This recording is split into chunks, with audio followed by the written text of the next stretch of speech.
Assalamualaikum warahmatullahi wabarakatuh. Perkenalkan, nama saya Rianti Afifa Gultom, NPM 1923500081. Saya berkuliah di Universitas Harapan Medan, jurusan Teknik Informatika.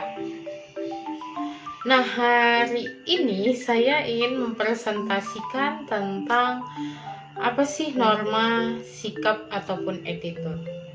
Nah, Norma adalah ketentuan yang mengatur tingkah laku manusia dalam kehidupan masyarakat. Orang yang ingin hidup harmonis wajib mematuhi peraturan tersebut. Dan jika tidak, ingin mendapatkan sanksi baik hukum ataupun sosial. Pengertian norma itu sendiri adalah tatanan atau pedoman yang diciptakan manusia sebagai makhluk sosial yang sifatnya memaksa atau wajib pada peraturan tersebut. Menurut John Masionis, norma merupakan sebuah harapan atau aturan masyarakat yang akan memandu perilaku dari anggota di dalamnya. Menurut Robert Lawang ini, norma seperti gambaran dari apa yang diinginkan itu dan merupakan sesuatu yang pantas atau baik, sehingga sesuatu yang beranggapan baik itu perlu dihargai sebagai mestinya. Nah, menurut si Hans Kelsen merupakan norma itu sebagai sebuah perintah yang anonim dan tidak personal. Kemudian, ciri-ciri norma. Norma itu tidak tertulis. Kenapa tidak tertulis? Itu Itu kesepakatan antara di dalam manusia yang makhluk sosial, dan mereka hanya diingat dan diserap masyarakat sebelum dipraktekkan dan berinteraksi sosial. Merupakan hasil kesepakatan bersama yang wajib ditaati sebab berfungsi mengarahkan perilaku manusia dalam kehidupan bermasyarakat.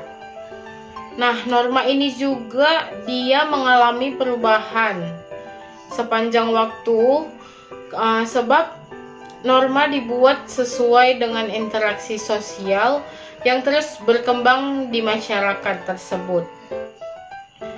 Nah, norma ini itu wajib ditaati bersama karena lahir dari keinginan semua orang dalam berkelompok bermasyarakat. Nah, norma ini kalau dilanggar itu akan diberikan sanksi pelanggaran ya, baik berupa sosial. Norma secara umum ini merupakan aturan atau ketentuan yang mengikat manusia dalam kehidupan masyarakat. Jenis-jenis norma. Jenis-jenis norma itu yang pertama norma susila. Ya, peraturan yang muncul dari hati nurani manusia seperti adanya aturan baik dan buruk. Contohnya, aturan yang buruk lah, itu misalnya jangan mencuri barang milik orang lain.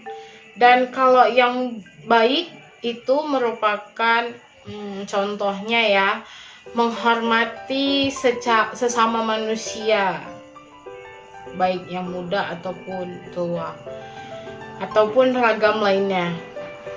Kemudian norma hukum.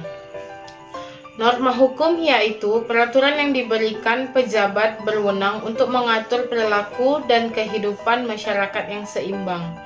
Contoh nyata dari norma hukum ini adalah untuk mengemudi kendaraan harus memiliki SIM dan STNK, wajib ya. Kemudian norma kesopanan. Norma kesopanan itu peraturan yang sangat sesuai dengan pengertian norma yang mengatur tatanan kehidupan bermasyarakat. Contohnya dari norma kesopanan ini adalah bertutur kata yang sopan dan tidak menyakitkan kepada siapapun. Nah, terakhir, norma agama. Norma agama itu dia ketentuan yang berasal dari Tuhan yang Maha Kuasa dan tercantum dalam kitab suci yang wajib ditaati masing-masing pemeluknya. Norma agama adalah peraturan yang fundamental hingga mempengaruhi norma sosial, kesopanan, dan lain-lainnya. Gitu. Kemudian kita beralih ke sikap ataupun attitude. Apa sih itu sikap? Apa ya? Sikap. Sikap adalah suatu kecenderungan atau kesediaan seseorang baik berupa perasaan, pikiran, dan tingkah laku untuk bertindak dengan cara tertentu terhadap suatu objek atau situasi tertentu, meski ada begitu banyak pengertian sikap yang pastinya dalam berbagai ulasan tentang sikap selalu ditemui berbagai konstruksi yang relatif tetap dan berkaitan dengan jenis, dimensi, dan hierarki sikap. Jenis sikap manusia terbagi menjadi 3, yaitu sikap kognitif, afektif, dan konatif. Sikap kognitif ini yaitu berkaitan dengan apa yang dipelajari tentang apa yang diketahui tentang suatu objek. Nah, sikap afektif sering disebut faktor emosional yang berkaitan dengan perasaan atau bagaimana perasaan tentang objektif tersebut. Sikap konatif. Sikap konatif ini yaitu dia berperilaku behavioral, yaitu yang terlihat melalui predisposisi suatu tindakan. Menurut Gerungan, ciri-ciri sikap itu yaitu attitude bukan dibawa orang sejak ia dilahirkan, melainkan dibentuk atau dipelajari sepanjang perkembangan orang itu di dalam kehidupannya atau objeknya.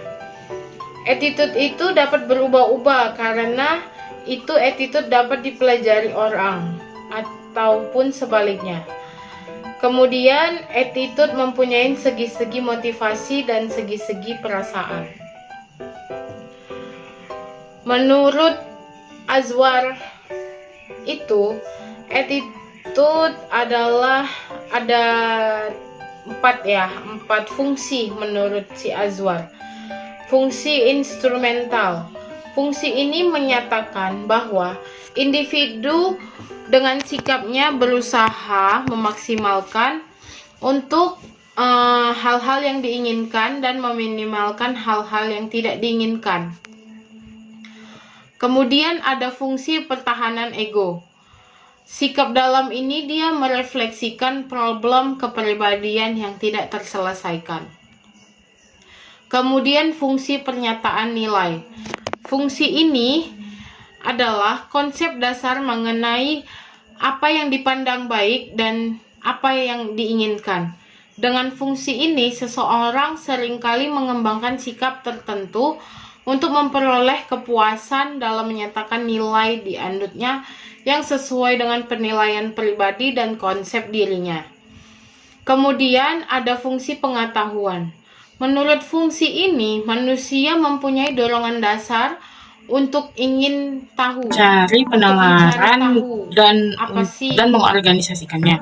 Contohnya lah kan, misalnya kayak anak IT lah, belajar gitu kan, belajar IT mengcoding gitu. Dan setelah itu mereka mengorganisasikan atau menceritakan pengalamannya gitu, gimana sih belajar coding itu gitu.